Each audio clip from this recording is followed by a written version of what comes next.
नमस्कार, मैं गार्गी चंद्रे। आप देख रहे हैं newsviews.in। हर बार के लोकसभा चुनाव की तरह आखिरी चरण की वोटिंग से पहले पीएम नरेंद्र मोदी साधना में लीन हो गए हैं। कोई इसे अगले कार्यकाल की तैयारी तो कोई इसे 400 पार की कामना को पूरा करने वाली साधना बता रहा है। लेकिन हर बार की तरह प्रधानमंत्री मोदी की ये साधना देश और हिंदू धर्म के उत्थान के लिए है। इसके जरिए ही राष्ट्रीय एकता का संदेश देने की कोशिश कर रहे हैं प्रधानमंत्री नरेंद्र मोदी।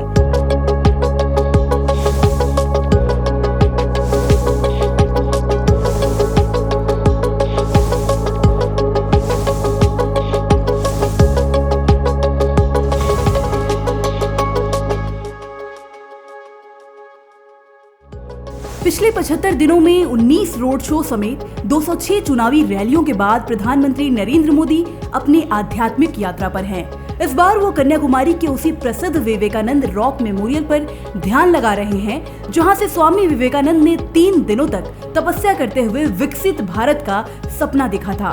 ये जगह भगवान शिव और मां पार्वती से भी जुड़ी है। प्रधानमंत्री नरेंद्र मोदी भी आध्यात्मिक यात्रा हिंदू धर्म की विरासत को सहेजने और संरक्षित भी कर रही है। अभी पिछले दिनों प्रधानमंत्री मोदी ने गुजरात के समुद्र में जाकर द्वारका नगरी के दर्शन किए और वहां भी ध्यान लगाया। प्रधानमंत्री का कहना है कि द्वारका के दर्शन उनके विकसित भारत के संकल्प को और मजबूती दे रहे हैं। वहीं रामलला की प्राण प्रतिष्ठा से पहले प्रधानमंत्री नरेंद्र मोदी ने दक्षिण भारत के प्रमुख मंदिरों में दर्शन और पूजा पाठ किए, जो ये दिखाता है कि प्रधानमंत्री नरेंद्र मोदी में हिंदू धर्म के प्रति कितनी गहरी आस्था है। उनके नेतृत्व में हिंदू धर्म दोबारा अपने गौरव को पाने के लिए उत्साहित नजर आ रहा है। ये उनकी ही कोशिशों का परिणाम है कि अयोध्या में भव्य राम मंदिर हिंदुत्व के अभिमान के रूप में फिर से स्थापित हुआ है।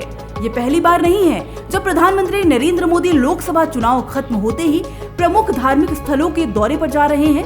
इससे पहले 2019 के लोकसभा चुनाव के अंतिम चरण के मतदान से ठीक पहले उन्होंने केदारनाथ धाम का दौरा किया था। यहाँ पर प्रधानमंत्री नरेंद्र मोदी ने केदारनाथ मंदिर से करीब 1 किलोमीटर दूर रुद्र गुफा में करीब 17 घंटे तक ध्यान लगाया था। साल 2015 में प्रधानमंत्री नरेंद्र मोदी ने कोलकाता में बेलूर मठ के उस कमरे में ध्यान लगाया था जहां खुद स्वामी विवेकानंद साधना किया करते थे।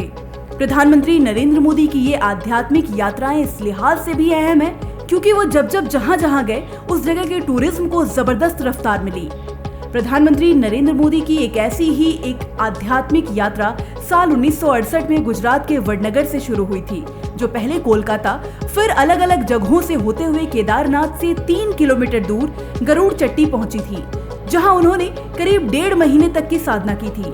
इन्हीं साधना से मिली ऊर्जा को वो देश और धर्म की भलाई के लिए झोंक देते हैं। यही ऊर्जा उन्हें औरों से कई अलग और मजबूत बनाती है और यही वजह है कि वो बिना रुके बिना थके सभी की भलाई के लिए लगातार कोशिशों में जुटे हुए हैं।